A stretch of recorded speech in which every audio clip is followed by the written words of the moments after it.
ಸ್ನೇಹಿತರೆ ನಮಸ್ಕಾರ. ನಿಮ್ಗೆಲ್ರಿಗೂ ನಮ್ಮ ನವ ಚಾನಲ್ಗೆ ಸ್ವಾಗತ. ಹಿಂದಿನ ವಿಡಿಯೋದಲ್ಲಿ ಈಗ ನಾವು ದಿನನಿತ್ಯ ಮುಂದಿನ ಟಿಇಟಿ, ಜಿಪಿಟಿ ಮತ್ತೆ HSR ಹಾಗೂ ಅದರ ಜೊತೆಗೆ PSR ಸಂಬಂಧಿಸಿದ ದಿನನಿತ್ಯ ತರಗತಿಗಳು ಮಾಡ್ತಾ ಇದ್ವು. ಅದರಲ್ಲಿ ಇಂದು ಗಣಿತದ 8ನೇ ತರಗತಿಯಲ್ಲಿ ಮೇಲ್ಮೈ ವಿಸ್ತೀರ್ಣ ಮತ್ತೆ ಘನಫಲಗಳಿಗೆ ಸಂಬಂಧಿಸಿದ ಒಂದು ಕಾನ್ಸೆಪ್ಟ್ ಇದೆ. ಸೊ ನೀವು ಈಗಾಗಲೇ ನೋಡಬಹುದು, ನಾವು ಕ್ಷೇತ್ರ ಗಣಿತ ಎನ್ನುವಂತ ಪಾಠವನ್ನ ಮಾಡ್ತಾ ಇದ್ದು, ಆ ಕ್ಷೇತ್ರ ಗಣಿತದಲ್ಲಿ ಈಗ ಇದು 2ನೇ ಒಂದು ತರಗತಿ ಆಗಿದೆ. ಸೊ ಅದರಲ್ಲಿ ಇದು ಭಾಗ 3, ಭಾಗ 1 ಮತ್ತೆ 2ರಲ್ಲಿ ಬಹುಭುಜಾಕೃತಿಗಳ ಒಂದು ವಿಸ್ತೀರ್ಣವನ್ನ ಕಂಡುಹಿಡ್ಕೊಂಡಿದ್ವಿ. ಸೊ ಇವತ್ತಿನ ಕ್ಲಾಸ್ ಅಲ್ಲಿ ನಾವೇನ್ ತಿಳ್ಕೊಳ್ತಾ ಹೋಗ್ತೀವಿ ಅಂತಂದ್ರೆ, ಮೇಲ್ಮೈ ವಿಸ್ತೀರ್ಣ ಮತ್ತೆ ಘನಫಲದ ಸೂತ್ರಗಳ ಬಗ್ಗೆ ತಿಳ್ಕೊಳ್ತೀವಿ. ಜೊತೆಗೆ ಆ ಸೂತ್ರಗಳನ್ನ ಹೇಗೆ ನೆನಪಿಡುವಂತದ್ದು, ಯಾಕಂದ್ರೆ ಬಹಳಷ್ಟು ಸೂತ್ರಗಳು ಬರ್ತಾ ಹೋಗ್ತವೆ. ನಾವು ಪ್ರತಿ ಸಲ ಕಂಪಲ್ಸರಿ ಒಂದು ಅಂಕ ಇದ್ರ ಮೇಲೆ ಇದ್ದೇ ಇರುತ್ತೆ. ಆದ್ರೆ ನಾವು ಕಂಪಲ್ಸರಿ ಈ ತರ ಲೆಕ್ಕಗಳನ್ನು ಬಿಟ್ಟು ಬಂದೇ ಬರ್ತೀವಿ. ಯಾಕೆ ಅಷ್ಟು ಕಷ್ಟ ನಮ್ಗೆ ಅಷ್ಟು ಸೂತ್ರಗಳು ನೆನ್ಪಿಟ್ಕೊಳ್ಳುವಂಥದ್ದು. ಸೂತ್ರ ನೆನ್ಪಿಟ್ಕೊಂಡಿದೀವಿ ಅಂತಂದ್ರೆ ನಾವು ಈಸಿಯಾಗಿ ನಾವಿಲ್ಲಿ ಈ ಲೆಕ್ಕಗಳನ್ನು ಬಿಡಿಸ್ತಾ ಹೋಗ್ಬೋದು.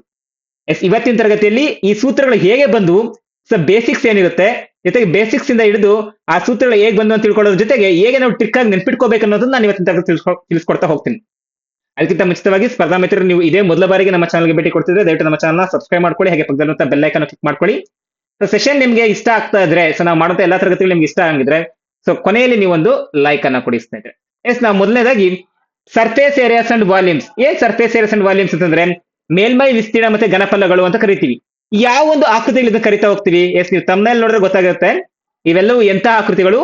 3 ಆಯಾಮದ ಆಕೃತಿಗಳು, 3D ಪಿಕ್ಚರ್ಸ್ ಅಂತ ಕರಿತಾ ಹೋಗ್ತೀವಿ. ಸರ್, 2 ಆಯಾಮದ ಆಕೃತಿಗಳಂದ್ರೆ ನಾವೇನ್ ಕರಿತೀವಿ? 2 ಆಯಾಮದ ಆಕೃತಿಗಳಾದ್ರೆ ಅವಕ್ಕೆ ನಾವೇನ ಕಂಡುಹಿಡಿತೀವಿ?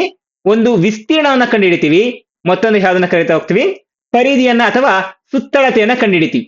ಪರಿಧಿ ಅಥವಾ ಸುತ್ತಳತೆ, ಇವೆರಡೇ ಸೂತ್ರಗಳು ಬರುವಂತದ್ದು. ಯಾವುದಕ್ಕೆ? ಫಾರ್ ಎಕ್ಸಾಂಪಲ್, ಕೆಲವೊಂದಿಷ್ಟು ಎಕ್ಸಾಂಪಲ್ಸ್ ಯಾವ ಅಂತಂದ್ರೆ, ಒಂದು ಚೌಕವನ್ನ ತೆಗೆದುಕೊಂಡಿದೀವಿ ಅಂತ ಅನ್ಕೊಳ್ಳಿ. ಚೌಕ ಎನ್ನುವಂತದ್ದು 2 ಆಯಾಮದ ಆಕೃತಿ. ಇದಕ್ಕೆ ನಾವೇನ್ ಕಂಡುಹಿಡಿಬಹುದು? ಒಂದು ವಿಸ್ತೀರ್ಣವನ್ನ ಕಂಡುಹಿಡಿಬಹುದು, ಇನ್ನೊಂದು ಸುತ್ತಳತೆಯನ್ನ ಕಂಡುಹಿಡಿಬಹುದು. ವಿಸ್ತೀರ್ಣ ಮತ್ತೆ ಸುತ್ತಳತೆ ಅಂತಂದ್ರೆ ಏನು? ಒಳಭಾಗದಲ್ಲಿರುವಂತ ಎಲ್ಲಾ ಮಾಹಿತಿಯನ್ನು ನಾವು ಕಂಡುಹಿಡಿಯಬೇಕಂದ್ರೆ ಅದನ್ನ ನಾವೇನ್ ಕರಿತೀವಿ? ವಿಸ್ತೀರ್ಣ ಅಂತ ಹೇಳ್ತೀವಿ. ಇನ್ನ ಸುತ್ತಳತೆ ಅಂತಂದ್ರೆ ಹೊರ ಮೇಲ್ಮೈನ ಒಟ್ಟು ಮೊತ್ತವನ್ನ ನಾವೇನ್ ಕರಿತೀವಿ? ಸುತ್ತಳತೆ ಎಂದು ಕರಿತಾ ಹೋಗ್ತೀವಿ. ಹಾಗಾದ್ರೆ 2 ಆಯಾಮದ ಆಕೃತಿಗಳು ಯಾವ್ಯಾವು? ಒಂದು ಚೌಕ ಆಗ್ಬೋದು, ಮತ್ತೊಂದು ಆಯತ ಆಗ್ಬೋದು, ವೃತ್ತ ಆಗಬಹುದು. ಸೊ ಇವೆಲ್ಲವೂ ಸಹ ನಮಗೆ 2 ಆಯಾಮದ ಆಕೃತಿಗಳು. ಇನ್ನ ಬಹಳಷ್ಟು ಆಕೃತಿಗಳು ಬರ್ತವೆ, ನಾನು ಬೇಸಿಕ್ಸ್ ಆಗಿ ತಗೊಂಡಿದ್ದೆ. ಫಾರ್ ಎಕ್ಸಾಂಪಲ್, ಈಗ ತ್ರಿಭುಜ ಆಗ್ಬೋದು. ತ್ರಿಭುಜವು ಒಂದು ಎಂತಹ ಆಕೃತಿ? 2 ಆಯಾಮದ ಆಕೃತಿ. ಈ 2 ಆಯಾಮದ ಆಕೃತಿಗಳು ಸೊ ಒಂದರ ಮೇಲೆ ಒಂದು ಓವರ್ಲ್ಯಾಪಿಂಗ್ ಆಗ್ತಾ ಹೋಗಿ ನಮ್ಗೆ ಏನಾಗುತ್ತೆ? 3 ಆಯಾಮದ ಆಕೃತಿಗಳಾಗುತ್ತೆ. ಸೊ ಒಂದರ ಮೇಲೆ ಹೊಂದಿಟ್ಟಾಗ ಅವು ಬೇರೆ ಬೇರೆ ಆಕೃತಿಗಳಲ್ಲಿ ಬಂದಾಗ ಏನಾಗುತ್ತೆ? 3 ಆಯಾಮದ ಆಕೃತಿಗಳಾಗ್ತವೆ. ಅವು ಹೇಗೆ 3 ಆಯಾಮದ ಆಕೃತಿಗಳಾಗ್ತವೆ, ಅವುಗಳ ಸೂತ್ರಗಳೇನು ಅನ್ನೋದ್ರ ಬಗ್ಗೆ ತಿಳ್ಕೊಳ್ತಾ ಹೋಗೋಣ. ಅದಕ್ಕಿಂತ ಮುಂಚಿತವಾಗಿ ಸುಲಭವಾಗಿ ಕೆಲವೊಂದಿಷ್ಟು ಪದಗಳನ್ನು ನಾವು ಅರ್ಥ ಮಾಡ್ಕೊಳ್ಳೋಣ. ಏನಕ್ಕೆ ಅಂತಂದ್ರೆ, ನಮ್ಗೆ ಎಕ್ಸಾಮ್ಸ್ ಅಲ್ಲಿ ಕೆಲವೊಂದ್ಸಲ TSC ಅಂತ ಕೊಡ್ಬೋದು ಅಥವಾ LSC ಅಂತ ಕೊಡ್ಬೋದು. LSC ಅನ್ನ ಕೊಡೋ ಬದಲಿಗೆ ಪ ಮೇ ವಿ ಅಂತ ಕೊಟ್ಟಿರ್ತಾರೆ. ಏನ್ ಈ ತರ ಅಂತಂದ್ರೆ, LSC ಅಂತಂದ್ರೆ ಲ್ಯಾಟ್ರಲ್ ಸರ್ಫೇಸ್ ಏರಿಯಾ ಅಂತ ಅರ್ಥ. ಅಂದ್ರೆ ಪಾರ್ಶ್ವ ಮೇಲ್ಮೈ ವಿಸ್ತೀರ್ಣ. ಸರ್, ಏನ್ ಪಾರ್ಶ್ವ ಮೇಲ್ಮೈ ವಿಸ್ತೀರ್ಣ ಅಂತಂದ್ರೆ, ಫಾರ್ ಎಕ್ಸಾಂಪಲ್, ಈಗ ಇಲ್ಲಿ ಒಂದು ಚೌಕಘನ ಇದೆ. ಚೌಕಘನವನ್ನ ಯಾವ್ದಿಂದ ಮಾಡಿದ್ದಾರೆ? ಚೌಕಗಳಿಂದ ಮಾಡಲ್ಪಟ್ಟಿದ್ದಾರೆ. ಸೊ ನಿಮ್ಮ ಮನೆ ಹೇಗಿರುತ್ತೆ? ಸೊ ನಿಮ್ಮ ಮನೆಯೂ ಅಷ್ಟೇ ಒಂದು ಚೌಕಘನ ಅಥವಾ ಆಯತಘನಕ್ಕೆ ಉದಾಹರಣೆ ಆಗಿರುತ್ತೆ. ಈ ಚೌಕಘನದಲ್ಲಿ ಸರಿಯಾಗಿ ಅರ್ಥ ಮಾಡ್ಕೊಳ್ಳಿ, ನಿಮ್ಮ ಮನೆಗೆ ನೀವು ಬಣ್ಣ ಹಚ್ಬೇಕಂದ್ರೆ ಯಾವ್ದಕ್ ಬಣ್ಣ ಹಚ್ತೀರಾ? 4 ಗೋಡೆಗಳಿಗೆ ಮಾತ್ರ ಬಣ್ಣ ಹಚ್ತೀವಲ್ವಾ? ಆ 4 ಗೋಡೆಗಳಲ್ಲಿ ಗೋಡೆಗಳ ಒಟ್ಟು ಮೊತ್ತವನ್ನ ಕಂಡುಹಿಡಿಯೋದಕ್ಕೆ, ಒಟ್ಟು ವಿಸ್ತೀರ್ಣವನ್ನ ಕಂಡುಹಿಡಿತಾವೆ ಅಂತ ಕರಿತೀವಿ ಪಾರ್ಶ್ವ ಮೇಲ್ಮೈ ವಿಸ್ತೀರ್ಣ ಅಂತ ಕರಿತೀವಿ. ನಮ್ಮ ಸುತ್ತಮುತ್ತ ಇರೋದು ಮಾತ್ರ, ಮೇಲೆ ಕೆಳಗೆ ಇರೋದಲ್ಲ, ಸುತ್ತ ಇರುವಂತದ್ದು ಮಾತ್ರ ಏನಾಗುತ್ತೆ? ಅದು ಪಾರ್ಶ್ವ ಮೇಲ್ಮೈ ವಿಸ್ತೀರ್ಣ. ಇನ್ನು ಪೂರ್ಣ ಮೇಲ್ಮೈ ವಿಸ್ತೀರ್ಣ ಅಂತಂದ್ರೆ ಏನು? 4 ಗೋಡೆಗಳು ಮತ್ತೆ ಮೇಲೆ ಮತ್ತೆ ಕೆಳಗೆ, ಈ ಒಟ್ಟಾರೆಯಾಗಿ 6 ಭಾಗಗಳಂದ್ರೆ ಸಂಪೂರ್ಣವಾಗಿ ಎಲ್ಲಾ ಒಂದು ಪ್ರದೇಶವನ್ನ ಕವರ್ ಮಾಡುವಂತದ್ದು ನಾವೇನ್ ಕರಿತೀವಿ? Total surface area. ಇಲ್ಲಿ ಒಂದು ಎಕ್ಸಾಂಪಲ್ ನೇ ಕೊಟ್ಟಿದ್ದೀನಿ ನೋಡಿ. ಬಣ್ಣ ಬಳಿಬೇಕು ಅಂತಂದ್ರೆ ನಾವು ಮನೆಗೆ ಎಲ್ಲಾ ಭಾಗಗಳಲ್ಲೂ ಬಣ್ಣ ಬಳಿಯೋದಿಲ್ಲ. ಕೇವಲ ಒಂದು ಮನೆಯನ್ನು ತಗೊಂಡ್ರೆ 4 ದಿಕ್ಕುಗಳಲ್ಲಿ ನಾವು ಬಣ್ಣ ಬಳಿತೀವಿ. ಆ 4 ದಿಕ್ಕುಗಳು ಏನ್ ಬಣ್ಣ ಬಳಿತೀವೋ, ಫಾರ್ ಎಕ್ಸಾಂಪಲ್ ಈ ಒಂದು ಚೌಕಗಳಲ್ಲಿ 1, 2, 3, 4 ಈ ಭಾಗಗಳಿಗೆ ಮಾತ್ರ, ಮೇಲೆ ಮತ್ತೆ ಕೆಳಭಾಗದಲ್ಲಿರುವಂತದ್ದು ಬರೋದಿಲ್ಲ. ಸೊ ಮೇಲೆ ಮತ್ತೆ ಕೆಳಭಾಗ ಸೇರ್ಕೊಳ್ಳೋದು ಯಾವಾಗ? ಪೂರ್ಣ ಮೇಲ್ಮೈ ವಿಸ್ತೀರ್ಣದಲ್ಲಿ. ಇನ್ನು ವಾಲ್ಯೂಮ್ ಅಂತಂದ್ರೆ, ವಿಸ್ತೀರ್ಣ ಅಂತ ಬರ್ತೀನಿ, ವಾಲ್ಯೂಮ್ ಅಂತಂದ್ರೆ ಘನಫಲ ಅಂತ ಕರಿತೀವಿ. ಸೊ ನಾವ್ ಹೇಗೆ 2 ಆಯಾಮದ ಆಕೃತಿಗಳಲ್ಲಿ, ಫಾರ್ ಎಕ್ಸಾಂಪಲ್ ಈಗ ಒಂದು ಚೌಕದಲ್ಲಿ ವಿಸ್ತೀರ್ಣ ಅಂತಂದ್ರೆ ಏನ್ ಹೇಳಿ? ಒಳಗಡೆ ಇರುವಂತಹ ಎಲ್ಲಾ ಮೊತ್ತವನ್ನ ಕಂಡುಹಿಡಿಯುವಂಥದ್ದು. ಅದೇ ರೀತಿಯಾಗಿ ಘನಫಲ ಅಂತಂದ್ರೆ 3 ಆಯಾಮದ ಆಕೃತಿಗಳಲ್ಲಿರುವಂತಹ ಒಟ್ಟು ಒಂದು ವಿಸ್ತೀರ್ಣ ಎಂದು ನಾವು ಹೇಳ್ತಾ ಹೋಗಬಹುದು. ನಾವೀಗ ಒಂದೊಂದೇ ಆಕೃತಿಯ ಒಂದು ಸೂತ್ರಗಳನ್ನ ಹೇಗೆ ನಾವು ನೆನ್ಪಿಡ್ತಾ ಹೋಗುವಂಥದ್ದು, ಆ ಸೂತ್ರಗಳು ಹೇಗೆ ಬಂತು ಅನ್ನೋದನ್ನ ನಾವೀಗ ಚರ್ಚೆ ಮಾಡ್ತಾ ಹೋಗೋಣ. ಸೊ ನಿಮ್ಗೆ ಗೊತ್ತಾಗಿದೆ. ಜೊತೆಗೆ ಇಲ್ಲೊಂದು ವರ್ಡ್ ಇದೆ, ಡಯಾಗ್ನಲ್ ಅಂತಂದ್ರೆ ಏನ್ ಡಯಾಗ್ನಲ್ ಅಂತಂದ್ರೆ ಕರ್ಣ ಎಂದು ಕರಿತೇವೆ. ಡಯಾಗ್ನಲ್ ಅನ್ನ ಫಾರ್ ಎಕ್ಸಾಂಪಲ್ ಈಗ ಇದೊಂದು ಚೌಕ ಇದೆ, ಚೌಕದ ಈ ಒಂದು ಆಕೃತಿಯನ್ನ ಈ ಎರಡು ಭಾಗಗಳನ್ನ ನಾವೇನ್ ಕರಿತೀವಿ ಕರ್ಣಗಳೆಂದು ಕರಿತೀವಿ. ಇನ್ನ ಈ ಭಾಗಗಳನ್ನ ಏನ್ ಕರಿತೀವಿ ಬಾಹುಗಳು ಎಂದು ಕರೆಯುತ್ತೇವೆ. ಏನ ಬಾಹುಗಳು ಮತ್ತೆ ಕರ್ಣಗಳೆಂತದ್ದು ಈ ರೀತಿಯಾಗಿ ನಾವು ಹೇಳ್ತಾ ಹೋಗ್ತೀವಿ. ಈಗ ನೆಕ್ಸ್ಟ್ ನಾವೀಗ ಮೊದಲನೇದಾಗಿ ಯಾವ್ದ್ರ ಬಗ್ಗೆ ತಿಳ್ಕೊಳ್ಳೋಣ, ಚೌಕದ ಬಗ್ಗೆ ತಿಳಿದುಕೊಳ್ಳೋಣ. ಚೌಕಕ್ಕೆ ಏನ್ ಸೂತ್ರಗಳಿದಾವೆ ಎಸ್ ನೀವು ಇಲ್ಲಿ ನೋಡಿದ್ರೆ ನಿಮ್ಗೆ ಈಸಿಯಾಗಿ ಇಲ್ಲಿ ಅರ್ಥ ಆಗ್ತಾ ಇರುತ್ತೆ. 6a² 4a² a√3 ಅಂತ ಇದೆ. ಹೇಗ್ ಬರುತ್ತೆ ಈ ಸೂತ್ರಗಳು? ಎಸ್ ಮೊದಲನೇದಾಗಿ ಒಂದು ಚೌಕಗಣ ಅಂದ್ರೆ ಏನಾದ್ರು ಮೊದಲಿಗೆ ತಿಳ್ಕೊಳ್ಳೋಣ. ಚೌಕ ಅಂತಂದ್ರೆ ಏನು? ನಾನು ಈಗಾಗಲೇ ಹೇಳಿದೆ, ಚೌಕ ಎನ್ನುವಂತ ಒಂದು 2 ಆಯಾಮದ ಆಕೃತಿ. ಚೌಕ ಎನ್ನುವಂಥದ್ದು ಒಂದು 2 ಆಯಾಮದ ಆಕೃತಿ. ಇದು ಚೌಕ. ಈ ಚೌಕವನ್ನ ಆಧರಿಸಿ ಚೌಕಗಣ ಉಂಟಾಗುತ್ತೆ. ಎಷ್ಟು ಚೌಕಗಳನ್ನ ಹಾಕ್ಬೇಕಿಲ್ಲಿ? ಒಟ್ಟಾರೆಗೆ 6 ಚೌಕಗಳನ್ನ ಹಾಕೊಳ್ತೀವಿ. ಸೊ 6 ಚೌಕಗಳು ಬರೆದಾಗ ಈ ಚೌಕ ಎನ್ನುವಂಥದ್ದು ಚೌಕಗಣ ಆಗುತ್ತೆ. ಸರಿ, ಹೇಗೆ 6 ಚೌಕಗಳಾಗ ಬರೆಯುವಂತದ್ದು ನೋಡಿ. ಇಲ್ಲಿ ಮೊದಲನೇ ಚೌಕಗಣ ಬರುತ್ತೆ, ಇಲ್ಲಿ ಒಂದು ಚೌಕ ಆಯ್ತು. ಈಗ ನೆಕ್ಸ್ಟ್ ಇದು 2ನೇ ಚೌಕ ಆಯ್ತು. ಈಗ ಸರಿಯಾಗಿ ಅರ್ಥ ಮಾಡ್ಕೊಳ್ಳಿ. ಈಗ ನಾನು ಇಲ್ಲಿ ಒಂದು ಗೆರೆಯನ್ನ ಬರೆದೆ, ಇಲ್ಲೊಂದು ಗೆರೆಯನ್ನ ಬರೆದೆ. ಸೊ ಈಗ ಎಷ್ಟಾಯ್ತು? ಇಲ್ಲಿ 3 ಚೌಕಗಳಾಯ್ತು. ಇಲ್ಲೊಂದು ಗೆರೆಯನ್ನ ಬರೆದೆ, ಈಗ 4 ಚೌಕಗಳಾಯ್ತು. ನೋಡಿ 1 2 ಕೆಳಭಾಗದಲ್ಲಿ 2, ಈ ಮುಂದೆ ಮುಖಭಾಗ 3 4. ಮತ್ತೆ ನಾನು ಇಲ್ಲಿ ಇನ್ನೊಂದು ಚೌಕವನ್ನ ಬರಿತಾ ಇದ್ದೀನಿ ನೋಡಿ. ಈಗ 5 ಕೊನೆಗೆ ಈ ಭಾಗದಲ್ಲಿ 6. ನೀವು ದಾಳವನ್ನ ನೋಡಿದ್ರೆ ನಿಮ್ಗೆ ಗೊತ್ತಾಗಿರುತ್ತೆ. ದಾಳದಲ್ಲಿ ಒಟ್ಟಾರೆಗೆ 6 ಮುಖಗಳಿದಾವೆ ನೋಡಿ. ಇಲ್ಲಿ ಇದು ನಿಮ್ಗೆ ಚಿತ್ರ ಅರ್ಥ ಆಗ್ಲಿ ಅಂತ ಹೇಳಿ ನಾನು ಇಲ್ಲಿ ಬರ್ದಿ ನೋಡಿ. ಮೊದಲನೇದಾಗಿ ಇದೊಂದು ಮುಖ, ಇದೊಂದು ಮುಖ, 3ನೇ ಮುಖ. ಸೊ ಇದು ಹಿಂದೆ ಇರುವಂತ 4ನೇದು. ಒಟ್ಟಾರೆಯಾಗಿ 5 6 ನೋಡಿ. ಈಗ ನಾನು ಇಲ್ಲಿ ಏನ್ ಬರಿಸ್ತೇನೆ ನೋಡಿ, ಟಾಪ್ ಬಾಟಮ್ 5 ಮತ್ತೆ 6ನೇದು ಇದೆಯಲ್ವಾ, ಈ ಮುಖಗಳನ್ನ ಬಿಟ್ಟು ಕೇವಲ 1 2 3 4 ಏನಿದೆಯೋ ಇವುಗಳು ಇಷ್ಟರ ವಿಸ್ತೀರ್ಣನ ಕಂಡು ಹಿಡ್ಕೊಂಡ್ರೆ ನಾವೇನ್ ಕರಿತೀವಿ? ಇದನ್ನ ಪಾರ್ಶ್ವ ಮೇಲ್ಮೈ ವಿಸ್ತೀರ್ಣ ಅಂತ ಕರಿತೀವಿ. ಈ ಒಟ್ಟಾಗಿ 6ರ ಒಂದು ವಿಸ್ತೀರ್ಣಗಳನ್ನು ಕಂಡುಕೊಂಡ್ರೆ ನಾವೇನ್ ಕರಿತೀವಿ? ಪೂರ್ಣ ಮೇಲ್ಮೈ ವಿಸ್ತೀರ್ಣ ಎಂದು ಕರಿತೀವಿ. ಹಾಗಾದ್ರೆ ಪಾರ್ಶ್ವ ಮೇಲ್ಮೈ ವಿಸ್ತೀರ್ಣ ಸೂತ್ರ ಏನ್ ಬರಬಹುದು? ನಮ್ಗೆ ಈಗಾಗಲೇ ಗೊತ್ತಿದೆ. ಚೌಕದ ವಿಸ್ತೀರ್ಣದ ಸೂತ್ರ ಏನು? ಚೌಕದ ವಿಸ್ತೀರ್ಣದ ಸೂತ್ರ ಬಾಹು ಇಂಟು ಬಾಹು ಎನ್ನುವಂಥದ್ದು, ಅಥವಾ a² ಅಥವಾ ಚೌಕದ ವಿಸ್ತೀರ್ಣ ಇಸ್ ಈಕ್ವಲ್ ಟು ಬಾಹು ಇಂಟು ಬಾಹು. ಆ ಬಾಹುವನ್ನು ನಾನು ಏನ್ ತಗೊಳ್ತೀನಿ? ಆ ಬಾಹುಗೆ ಒಂದು ಹೆಸರಿಡ್ತೀನಿ, ಎ ಎಂದು ಹೆಸರಿಡ್ತೀನಿ. ಎ ಇಂಟು ಎ ಏನಾಗುತ್ತೆ? a² ಅಂತಂದ್ರೆ ಒಂದು ಚೌಕದ ವಿಸ್ತೀರ್ಣ ಎಷ್ಟಾಯ್ತು? a². ಹಾಗಾದ್ರೆ ಪಾರ್ಶ್ವ ಮೇಲ್ಮೈ ವಿಸ್ತೀರ್ಣದಲ್ಲಿ ಎಷ್ಟು ಚೌಕಗಳನ್ನ ನಾವು ಲೆಕ್ಕ ಹಾಕ್ತೀವಿ? 1 2 3 4 4 ಚೌಕಗಳನ್ನ ಲೆಕ್ಕ ಹಾಕೋದ್ರಿಂದ ಸೊ ಪಾರ್ಶ್ವ ಮೇಲ್ಮೈ ವಿಸ್ತೀರ್ಣದ ಸೂತ್ರ ಏನಾಗುತ್ತೆ? ಪಾರ್ಶ್ವ ಮೇಲ್ಮೈ ವಿಸ್ತೀರ್ಣ is equal to 4 into a². ಯಾಕೆ 4 ಇಂಟು a² ಆಗುತ್ತೆ? 4 ಚೌಕಗಳು, ಪ್ರತಿಯೊಂದು ಚೌಕದ ಅಳತೆ ಎಷ್ಟಾಗುತ್ತೆ? a². ಪ್ರತಿಯೊಂದು ಚೌಕದ ವಿಸ್ತೀರ್ಣ ಎಷ್ಟು? a². ಸೊ ಒಟ್ಟಾರೆಯಾಗಿ ಪಾರ್ಶ್ವ ಮೇಲ್ಮೈ ವಿಸ್ತೀರ್ಣ ಸೂತ್ರ ಏನಾಯ್ತು? 4a². ಹೀಗಾಗಿ ಪೂರ್ಣ ಮೇಲ್ಮೈ ವಿಸ್ತೀರ್ಣ ಸೂತ್ರ ಎಷ್ಟಾಗುತ್ತೆ? ಒಟ್ಟಾರೆಯಾಗಿ ನಾವಿಲ್ಲಿ ಎಷ್ಟು ಚೌಕಗಳನ್ನ ಅಳತೆ ಮಾಡ್ತೀವಿ? ಒಟ್ಟಾರೆಯಾಗಿ 6 ಚೌಕಗಳನ್ನ ಅಳತೆ ಮಾಡ್ತೀವಿ. ಒಂದು ಚೌಕದ ವಿಸ್ತೀರ್ಣ a² ಆದ್ರೆ 6 ಚೌಕಗಳ ವಿಸ್ತೀರ್ಣ ಎಷ್ಟಾಯ್ತು? 6a² ಎನ್ನುವಂಥದ್ದು. ನಿಮ್ಗೆ ಈಗ ಅರ್ಥ ಆಗಿದೆ ಅಂತ ಅನ್ಕೊಳ್ತೀನಿ. ನೋಡಿ ಇಲ್ಲಿದೆ ಲ್ಯಾಟರಲ್ ಸರ್ಫೇಸ್ ಏರಿಯಾ. ನೋಡಿ ಇಲ್ಲಿ ಲ್ಯಾಟರಲ್ ಸರ್ಫೇಸ್ ಏರಿಯಾ ಅಂದ್ರೆ ಪಾರ್ಶ್ವ ಮೇಲ್ಮೈ ವಿಸ್ತೀರ್ಣ 4a², 4 ಗೋಡೆಗಳು ಮಾತ್ರ. ಅದೇ ಪೂರ್ಣ ಮೇಲ್ಮೈ ವಿಸ್ತೀರ್ಣ ಅಂತಂದ್ರೆ 6 ಗೋಡೆಗಳ ಒಂದು ವಿಸ್ತೀರ್ಣ 6a² ಆಯ್ತು. ಇನ್ನ ವಾಲ್ಯೂಮ್ ಎನ್ನುವಂಥದ್ದು. ಸೊ ವಾಲ್ಯೂಮ್ ಅಂತಂದ್ರೆ ಸೊ ನಾನು ಹೇಗೆ 2 ಆಯಾಮದ ಆಕೃತಿಗಳಲ್ಲಿ ವಿಸ್ತೀರ್ಣ ತಗೊಳ್ತೀನೋ, 3 ಆಯಾಮದ ಆಕೃತಿಗಳಲ್ಲಿ ನಾನು ಘನಫಲ ಅಂತ ತೆಗೆದುಕೊಳ್ತೀನಿ. ಸೊ 2 ಆಯಾಮದ ಆಕೃತಿಗಳಲ್ಲಿ ನಾನು ವಿಸ್ತೀರ್ಣ ಕಂಡುಹಿಡಿಯಬೇಕಾದ್ರೆ ಏನ್ ತಗೊಳ್ತಾ ಇದ್ದೆ? ಆಕ್ಚುಲಿ ಬಾಹು ಇಂಟು ಬಾಹು, ಅಥವಾ ಒಂದು ಆಯ್ತಾಗಿರೋ ನಾನು ಏನ್ ತಗೊಳ್ತಾ ಇದ್ದೆ? ಉದ್ದ ಇಂಟು ಅಗಲ, ಈ ರೀತಿಯಾಗಿ ತೆಗೆದುಕೊಳ್ತಾ ಇದ್ದೆ ವಿಸ್ತೀರ್ಣ ಬೇಕಾದ್ರೆ. ಈಗ ಇದೇ ಒಂದು ಬಾಹು ನೋಡಿ, ಈಗ ಇದೊಂದು ಬಾಹು, ಇದೊಂದು ಬಾಹು. ಸೊ ಬಾಹು ಇಂಟು ಬಾಹು ಮಾಡಿದಾಗ ನಂಗೆ ಏನ್ ಬಂತು? ಚೌಕ ಅಷ್ಟೇ ಬರುತ್ತೆ. ಚೌಕ ಘನ ಬರ್ಬೇಕಂದ್ರೆ ಇದು 3ನೇ ಆಯಾಮ ಇರೋದ್ರಿಂದ 3ನೇ ಆಯಾಮ ಯಾವ್ದಾಗುತ್ತೆ? ಎತ್ತರವು ಇದರಲ್ಲಿ ಬಂದು ಸೇರ್ಕೊಡುತ್ತೆ. ಚೌಕದಲ್ಲಿ ಎತ್ತರದ ಒಂದು ಬೆಲೆ ಏನಾಗಿರುತ್ತೆ? ಒಂದೇ ಇರೋದ್ರಿಂದ ಅದಕ್ಕೂ ನಾವು ಬಾಹು ಅಂತ ಅಥವಾ ಎ ಅಂತಾನೆ ಹೆಸರು ಕೊಡ್ತೀವಿ. ಇದಕ್ಕೂ ಎ ಅಂತಾನೆ ಹೆಸರು ಕೊಡೋಣ. ಸೊ ಒಂದು ನಿಮಿಷ, ಒಂದು ಕ್ಲಾರಿಟಿ ಸಿಕ್ಕಿದೆ. ಚೌಕದಲ್ಲಿ ಎಲ್ಲಾ ಬಾಹುಗಳು ಸಮವಾಗಿರೋದ್ರಿಂದ ಈ ಬಾಹುವಿಗೂ ಎ ಅಂತ ಹೆಸರು ಕೊಡೋಣ. ಸೊ ಈ ಬಾಹುನು ಏನೇ ಆಗಿರುತ್ತೆ. ಸೊ ಎತ್ತರ ಎಷ್ಟಾಗಿರುತ್ತೆ? ಎತ್ತರದ ಬಾಹುವಿನ ಬೆಲೆಯೂ ಸಹ ಏನೇ ಆಗಿರುತ್ತೆ. ಸೊ ಈ 3ಅನ್ನು ಗುಣಿಸಿದಾಗ ನನ್ಗೆ ಏನಾಗುತ್ತೆ? A into A into A, ಒಟ್ಟಾರೆಯಾಗಿ a³ ಆಗುತ್ತೆ. ಸೊ ಒಂದು ಚೌಕ ಘನದ ಘನಫಲ a³ ಎನ್ನುವಂಥದ್ದು. ಸೊ ಉದ್ದ ಇಂಟು ಅಗಲ ಇಂಟು ಎತ್ತರ. ಇಲ್ಲಿ ಉದ್ದವೂ ಒಂದೇ ರೀತಿಯಾಗಿರುತ್ತೆ ನೋಡಿ. ಚೌಕ ಘನದ ಸೂತ್ರ ಅಂದ್ರೆ ಉದ್ದ ಇಂಟು ಅಗಲ ಇಂಟು ಎತ್ತರ ಎನ್ನುವಂಥದ್ದು. ಉದ್ದ ಎನ್ನುವಂಥದ್ದು ಒಂದು ಆಯಾಮ, ಅಗಲ ಎನ್ನುವಂಥದ್ದು ಒಂದು ಆಯಾಮ, ಎತ್ತರ ಎನ್ನುವಂಥದ್ದು ಮತ್ತೊಂದು ಆಯಾಮ. ಉದ್ದ ಅಗಲ ಮತ್ತೆ ಎತ್ತರ ಎಲ್ಲವೂ ಸಹ ಮೂರು ಏನೋ ಏನಾಗಿರುತ್ತೆ ಒಂದೇ ರೀತಿಯಾಗಿರುತ್ತೆ. ಒಂದೇ ರೀತಿಯಾಗಿದ್ದಾಗ ನಾನು ಏನ್ ಬರ್ಕೊಳ್ತೀನಿ, ಒಂದೇ ಬೆಲೆ ನೋಡ್ಕೊಂಡಿದ್ರೆ ಎ ಇಂಟು ಎ ಅಂತ ಬರ್ಕೊಳ್ತೀನಿ. ಈ ಮೂರು ಎಗಳನ್ನು ಗುಣಿಸಿದಾಗ ನಮ್ಗೆ ಏನ್ ಬರುತ್ತೆ, ಎ ಕ್ಯೂಬ್ ಎನ್ನುವಂಥದ್ದು ಉಂಟಾಗುತ್ತೆ. ಅಂದ್ರೆ ಒಂದು ಕ್ಯೂಬ್ನ ಒಂದು ಚೌಕಗಣದ ವಿಸ್ತೀರ್ಣದ ಸೂತ್ರ ಏನಾಗುತ್ತೆ, ಎ ಕ್ಯೂಬ್ ಎಂಬುವಂಥದ್ದು.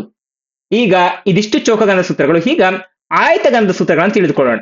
ಏನ್ ಆಯತಗಣ ಅಂತಂದ್ರೆ, ಆಯತಗಣದಲ್ಲಿ ಆಯತ ಅಂತಂದ್ರೆ ಮೊದಲಿಗೆ ನೀವು ತಿಳ್ಕೋಬೇಕು, ಆಯತ ಎಂಬುವಂಥದ್ದು ಎರಡು ಆಪೋಸಿಟ್ ಅಲ್ಲಿ ಇರುವಂತಹ ಎರಡು ಬಾಹುಗಳೇನಾಗಿರ್ತವೆ, ಸಮವಾಗಿರುತ್ತವೆ. ಅಭಿಮುಖ ಬಾಹುಗಳು ಸಮ ಎಂದು ಹೇಳ್ತೇವೆ. ಇದೇ ರೀತಿಯಾಗಿ ಈ ಆಯತವನ್ನ ಬಳಸ್ಕೊಂಡು ನಾವೇನ್ ಮಾಡ್ತೀವಿ, ಈಗ ಒಂದು ಆಯತಗಣವನ್ನ ಬರೆದುಕೊಳ್ತೀವಿ. ಈ ಆಯತಗಣವನ್ನ ಬರೆದುಕೊಳ್ಳುವಾಗಲೂ ಅಷ್ಟೇ, ನಾವೆಲ್ಲೇನು ಚೌಕಗಣ ಬರ್ಕೊಂಡು ಅದೇ ರೀತಿಯಾಗಿ ಆಯತಗಣದಲ್ಲೂ ಅಷ್ಟೇ 6 ಮುಖಗಳು ಇರ್ತವೆ. ಎಷ್ಟು ಮುಖಗಳಿರ್ತವೆ, 6 ಮುಖಗಳನ್ನ ಒಳಗೊಂಡಿರುತ್ತೆ. ಹಾಗಾಗಿ ಈಗ ನೀವು ಅರ್ಥ ಮಾಡ್ಕೊಳ್ಳಿ, ನಾನು ಲ್ಯಾಟರಲ್ ಸರ್ಫೇಸ್ ಏರಿಯಾ, ಪಾರ್ಶ್ವ ಮೇಲ್ಮೈ ವಿಸ್ತೀರ್ಣ. ಪಾರ್ಶ್ವ ಮೇಲ್ಮೈ ವಿಸ್ತೀರ್ಣ ಅಂತಂದ್ರೆ ಬಣ್ಣ ಬಳಿಯಕ್ಕೆ ಅಂತ ನೆನ್ಪಿಟ್ಕೊಳ್ಳಿ. ನಾನು ಬಣ್ಣ ಬಳಿಬೇಕು ಅಂತಂದ್ರೆ ಎಷ್ಟು ಗೋಡೆಗಳನ್ನು ತೆಗೆದುಕೊಳ್ಬೇಕು, ಕೇವಲ 4 ಗೋಡೆಗಳು. 1 2 3 4. ಕೆಳಭಾಗದಲ್ಲಿರುವಂಥದ್ದು ಮೇಲ್ಭಾಗದಲ್ಲಿರುವಂಥದ್ದು ಅನ್ಕೋಬೇಡಿ, 4. ಒಟ್ಟಾರೆಯಾಗಿ 4 ಬಾಹುಗಳನ್ನು ನಾನು ತೆಗೆದುಕೋಬೇಕು. ಹಾಗಾದ್ರೆ ಇದರ ಒಂದು ವಿಸ್ತೀರ್ಣ ಏನಾಗುತ್ತೆ, ಪಾರ್ಶ್ವ ಮೇಲ್ಮೈ ವಿಸ್ತೀರ್ಣ ಮತ್ತೆ ಪೂರ್ಣ ಮೇಲ್ಮೈ ವಿಸ್ತೀರ್ಣ ಏನಾಗಬಹುದು, ಅದ್ರ ಬಗ್ಗೆ ನಾವೀಗ ತಿಳ್ಕೊಳ್ಳೋಣ. ಮೊದಲನೇದಾಗಿ ಪಾರ್ಶ್ವ ಮೇಲ್ಮೈ ವಿಸ್ತೀರ್ಣ ಎಂಬುದರ ಬಗ್ಗೆ ತಿಳ್ಕೊಳ್ಳೋಣ. ಇಲ್ಲಿ ಸರಿಯಾಗಿ ಗಮನಿಸ್ಕೊಳ್ಳಿ, ಪಾರ್ಶ್ವ ಮೇಲ್ಮೈ ವಿಸ್ತೀರ್ಣ ಎನ್ನುವಂಥದ್ದಾದ್ರೆ ಇಲ್ಲಿ ಒಟ್ಟಾರೆಯಾಗಿ ಎಷ್ಟು ಬಾಹುಗಳನ್ನ ನಾವು ಈಗ ತೆಗೆದುಕೊಳ್ತಾ ಇರುವಂತದ್ದು, ಕೇವಲ 4 ಬಾಹುಗಳನ್ನ. ನೋಡಿ, ಇದೊಂದು ಆಯತ, ಇದೊಂದು ಆಯತ, ಈ ಭಾಗದಲ್ಲಿ ಒಂದು ಆಯತ ಇರುತ್ತೆ, ಈ ಭಾಗದಲ್ಲಿ ಒಂದು ಆಯತ ಇರುತ್ತೆ. ನೋಡಿ, ಈ 4 ಮಾತ್ರ ನಾನು ಏನು ಅನುಕ್ರಮ ಬರೋಣ ಅದು. ಇದು ಮೊದಲನೇ ಆಯತ, ಇದು ಎರಡನೇ ಆಯತ, ಮೂರನೇ ಆಯತ, 4ನೇ ಆಯತ. ಇಲ್ಲೂ ಅಷ್ಟೇ ಅಭಿಮುಖ ಆಯತಗಳು ಏನಾಗಿರ್ತವೆ, ಸಮವಾಗಿರ್ತವೆ. ಈಗ 1ನೇ ಆಯತ ಹೇಗಿದೆಯೋ ಅದೇ ರೀತಿಯಾಗಿ 3ನೇ ಆಯತವು ಅದೇ ರೀತಿಯಾಗಿರುತ್ತೆ. ಇಲ್ಲಿ 2ನೇ ಆಯತವು ಹೇಗಿರುತ್ತೋ 4ನೇ ಆಯತವು ಅದೇ ರೀತಿಯಾಗಿರುತ್ತೆ. ಈಗ ನಾನು ಏನ್ ಮಾಡ್ತೀನಿ, ಈ ಆಯತಗಳನ್ನ ನಾನು ಒಟ್ಟಾರೆ ಹೇಗೆ ಬರ್ಕೊಳ್ತೀನಿ ಅಂದ್ರೆ, ಈ 4 ಆಯತಗಳನ್ನ ಬಿಡಿಸಿ ಬರ್ಕೊಳ್ತೀನಿ, 15 ಬರ್ಕೊಳ್ತೀನಿ. ಈ ರೀತಿಯಾಗಿ ನಾನು ಇದನ್ನ ಬಿಡಿಸ್ಕೊಂಡು ಬರ್ಕೊಳ್ತೀನಿ. ಯಾಕಂದ್ರೆ ನಾನು ಹೇಳ್ದೆ ನೋಡಿ, ಇವೆರಡು 2 ಮತ್ತೆ 4 ಒಂದೇ ರೀತಿ ಕಾಣಿಸ್ತಿದ್ದಾವೆ, 1 ಮತ್ತೆ 3 ಒಂದೇ ರೀತಿ ಕಾಣಿಸ್ತಿದ್ದಾವೆ. ನಾನೀಗ ಇವೆರಡರ ಬೆಲೆ ಕಂಡಿಡ್ಕೊಂಡ್ರೆ ಸಾಕು, ಇವೆರಡನ್ನ ಕೂಡ್ಕೊಂಡ್ರೆ ಇದ್ರ ಬೆಲೆ ಏನ್ ಬರುತ್ತೋ ಅದು ಇದ್ರ ಬೆಲೆಯೂ ಅಷ್ಟೇ ಇರುತ್ತೆ. ಅಭಿಮುಖ ಒಂದು ಆಕೃತಿಗಳು ಒಂದೇ ರೀತಿಯಾಗಿರ್ತವೆ. ಈಗ ಇದ್ರ ಉದ್ದ ಏನಿದೆ, ಫಾರ್ ಎಕ್ಸಾಂಪಲ್ ಇದ್ರ ಉದ್ದ ಎ ಮತ್ತೆ ಬಿ ಇದೆ ಅಂತ ಅನ್ಕೋಣ. ಹಾಗಾದ್ರೆ ಇದ್ರ ಉದ್ದ ಏನಾಗಿರುತ್ತೆ, ಎ ಮತ್ತೆ ಬಿ ಅಂತ ಕರಿತೀವಿ. ನಮ್ಮ ಸೂತ್ರ ಏನ್ ಬರುತ್ತೆ, ಎ ಇಂಟು ಬಿ ಎನ್ನುವಂಥದ್ದು. ಎ ಇಂಟು ಬಿ ಜೊತೆಗೆ ಇದ್ರ ಉದ್ದ ಎಷ್ಟಿದೆ, ಫಾರ್ ಎಕ್ಸಾಂಪಲ್ ಇದೇ ಬೇರೆ ಒಂದು ಆಯ್ತಾ. ಇದು ಸಿ, ಇದು ಮತ್ತೊಂದು ಡಿ. ಒಟ್ಟಾರೆಯಾಗಿ ಎಷ್ಟು ಬರುತ್ತೆ, ಸಿ ಇಂಟು ಡಿ ಎನ್ನುವಂಥದ್ದು. ಮೊದಲನೇ ಒಂದು ಆಯತದ್ದು ಎ ಇಂಟು ಬಿ, ಎರಡನೇ ಒಂದು ಆಯತದ್ದು ಸಿ ಇಂಟು ಡಿ, ಮತ್ತೆ ಮೂರನೇ ಆಯತದ್ದು ಏನ್ ಬರುತ್ತೆ, ಎ ಇಂಟು ಬಿನೇ ಬರುತ್ತೆ. ಯಾಕಂದ್ರೆ ಅಭಿಮುಖ ಆಕೃತಿಗಳು ಒಂದೇ ರೀತಿಯಾಗಿರ್ತವೆ. ಜೊತೆಗೆ 4ನೇದು ಏನಾಗ್ಬೋದು, ಈಗ ಸಿ ಇಂಟು ಡಿನೇ ಬರುತ್ತೆ, ಸಿ ಇಂಟು ಡಿ. ಒಟ್ಟಾರೆಯಾಗಿ ಇಲ್ಲಿ ಆಕೃತಿಗಳು ಎಂತ ಆಕೃತಿಗಳು ಬರ್ತು, A B plus C D plus A B plus C D. ಒಟ್ಟಾಗಿ ಕೂಡ್ಕೊಳ್ಳಿ, 2ab ಪ್ಲಸ್ ಸಿ ಡಿ ಎನ್ನುವಂಥದ್ದು ಮಾಹಿತಿ ಇಲ್ಲಿ ಬಂತು. 2cd ಅನ್ನುವಂಥದ್ದು ಬಂತು. ಅಂತಂದ್ರೆ ಇಲ್ಲಿ ನಾವು ಎರಡು ಅಭಿಮುಖ ಬಾಹುಗಳು ಒಂದೇ ರೀತಿಯಾಗಿರ್ತವೆ. ನಾನಿಲ್ಲಿ ಇದನ್ನ ನಾವು ಇನ್ನೂ ಸೂತ್ರವನ್ನು ಸಿಂಪ್ಲಿಫೈ ಮಾಡೋಕೆ ನಾವೇನ್ ಮಾಡ್ಕೊಳ್ತೀವಿ ಅಂತಂದ್ರೆ, ಇಲ್ಲಿ ಸಿ ಮತ್ತೆ ಡಿ ಅನ್ನುವಂತ ನಮಗೆ 4 ಬಾಹುಗಳು ಇರೋದಿಲ್ಲ. ನಾವಿಲ್ಲಿ ಯಾವ್ದನ್ನ ಬಳಕೆ ತೆಗೆದುಕೊಳ್ತೀವಿ ಅಂತಂದ್ರೆ, ಇದೊಂದು ಬಾಹುವನ್ನ ಎ, ಇದೊಂದು ಬಾಹುವನ್ನ ಬಿ, ಇದೊಂದು ಬಾಹುವನ್ನ ಸಿ ಎಂದು ತೆಗೆದುಕೊಳ್ತೀವಿ. ಇಲ್ಲಿ ನಮ್ಗೆ ಪ್ರತಿ ಸಲ ಆಕೃತಿಗಳು ಬಂದಾಗ ಈ ರೀತಿಯಾಗಿ ತೆಗೆದುಕೊಳ್ತೀವಿ. ಅವಾಗ ಈ ಆಕೃತಿನ ತೆಗೆದುಕೊಂಡಿದೀವಿ ಅಂತಂದ್ರೆ ಯಾವ ಒಂದು ಬಾಹುಗಳಾಯ್ತು, ಎ ಮತ್ತು ಸಿ ಆಯ್ತು. ಸರಿಯಾಗಿ ಇಲ್ಲಿ ಬರ್ಕೊಡಿ. ಈಗ ಈ ಒಂದು ಆಕೃತಿಗೆ ನಾನೀಗ ಬಿಡಿಸಿ ಹೇಳಿದಂಥದ್ದು ಈ ರೀತಿಯಾಗಿ ಬರುತ್ತೆ ಅಂತ, ನಾನು ಈ ಆಕೃತಿಗಳು ತೆಗೆದುಕೊಳ್ತೀನಿ. ಈಗ ಏನಾಗುತ್ತೆ ಅನ್ನುವಂಥದ್ದು, ಈ ಒಂದು ಆಕೃತಿಯಲ್ಲಿ ಮೊದಲನೇ ಆಕೃತಿಯಲ್ಲಿ ಬರ್ಕೊಂಡಾಗ ಬಾಹು ಎ ಇದೆ, ಎತ್ತರ ಸಿ ಇದೆ. ಎರಡನೇ ಆಕೃತಿ ಬರ್ಕೊಂಡಾಗ ಏನಿದೆ, ಎರಡನೇ ಆಕೃತಿಯನ್ನು ಬರೆದುಕೊಂಡಾಗ ಬಿ ಮತ್ತೆ ಈ ಮೇಲ್ಭಾಗದಲ್ಲಿ ಸಿ. ನಾನು ಹೇಗೆ ಬಿಡಿಸ್ಕೊಂಡು ಬರೀಕೊಳ್ಳುವಂಥದ್ದು ಅಂತ ಹೇಳ್ತಾ ಇದ್ದೀನಿ ಅಷ್ಟೇ. ಈಗ ಎ ಸಿ ಇದು ಬಿ ಸಿ ಇದೆ. ಮೂರನೇ ಚಿತ್ರ ಎಷ್ಟಿರುತ್ತೆ, ಅದು ಸಹ ಎ ಮತ್ತೆ ಸಿ ಇರುತ್ತೆ. 4ನೇ ಚಿತ್ರ ಹೇಗಿರುತ್ತೆ, ಬಿ ಮತ್ತು ಸಿ ರೀತಿಯಾಗಿ ಇರುತ್ತೆ. ಇದನ್ನ ನಾನು ಬರ್ಕೊಂಡಿದ್ದೀನಿ ಅಂದ್ರೆ ನನಗೆ ಯಾವ ರೀತಿಯಾಗಿ ಬರುತ್ತೆ, ಪೂರ್ತಿ ವಿಶ್ನ A C plus B C plus A C plus B C ಅನ್ನೋದು ಬರುತ್ತೆ. 2 A C plus 2 B C, 2 A C plus 2 B C. ಎರಡರಲ್ಲೂ ಕಾಮನ್ ಆಗಿರುವಂತದ್ದು ಏನು, 2 ಸಿ ಕಾಮನ್ ಆಗಿದೆ. 2 ಸಿ ಕಾಮನ್ ಆಗಿ ತೆಗೆದುಕೊಂಡು ಎ ಪ್ಲಸ್ ಬಿ ಎಂದು ಬರ್ಕೊಳ್ತೀವಿ. ಇದಕ್ಕೂ ಇದಕ್ಕೆ ಏನಂದ್ರೆ ನೋಡಿ, ಇಲ್ಲಿ ನಾನು 4 ಬಾಹುಗಳನ್ನು ತೆಗೆದುಕೊಂಡಿದ್ದೆ.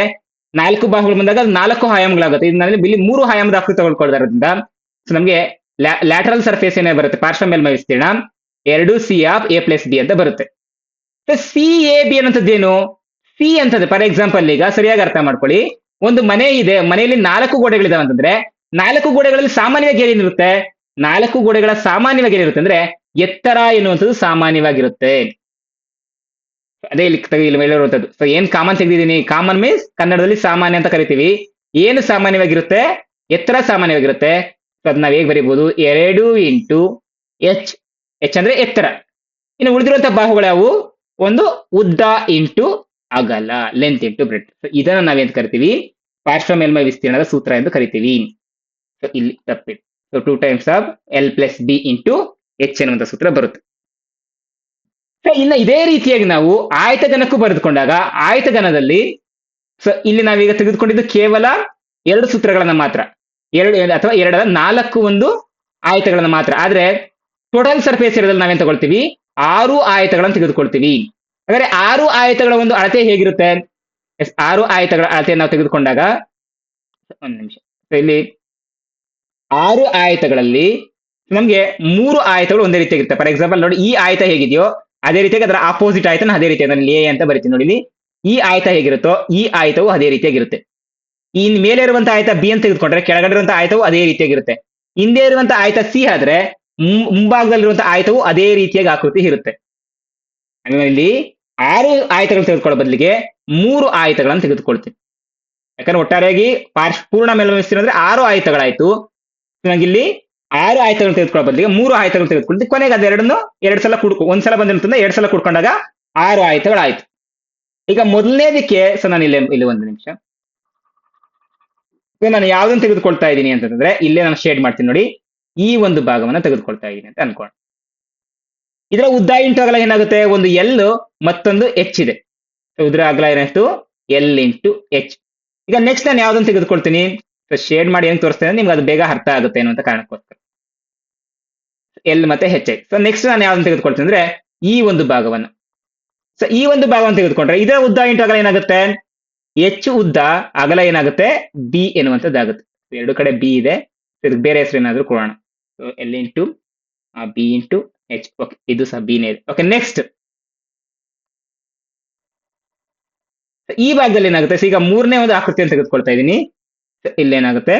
ಒಂದು ಕಡೆ ಬಿ ಇರುತ್ತೆ, ಮತ್ತೊಂದು ಕಡೆ length into breadth into height. So ಇದು ಸಹ ನಮಗೆ ಇಲ್ಲಿ ಹೈಟ್ ಆಗ್ತಾ ಹೋಗುತ್ತೆ. ಇದು ಆಕ್ಚುಲಿ ಎಲ್ ಆಗ್ಬೇಕಿತ್ತು. ಸೊ ಅವಾಗ ಇದು ಎಲ್ ಆಗುತ್ತೆ, ಇದು ಎಲ್ಲು, ಇದು ಹೈಟ್ ಆಗುತ್ತೆ. ಒಂದೇನಾಗುತ್ತೆ? So breadth into actually length into height ಆಗುತ್ತೆ. ಸೊ ಲೆಂತ್ ಇಂಟು ಹೈಟ್ ಆಯ್ತು. ಇದು ಎಲ್ ಅಂತಂದ್ರೆ ಇದು ಎಲ್ ಆಯ್ತು, ಇದರ ಒಂದೆಷ್ಟಾಯ್ತು? ಹೈಟ್ ಆಯ್ತು.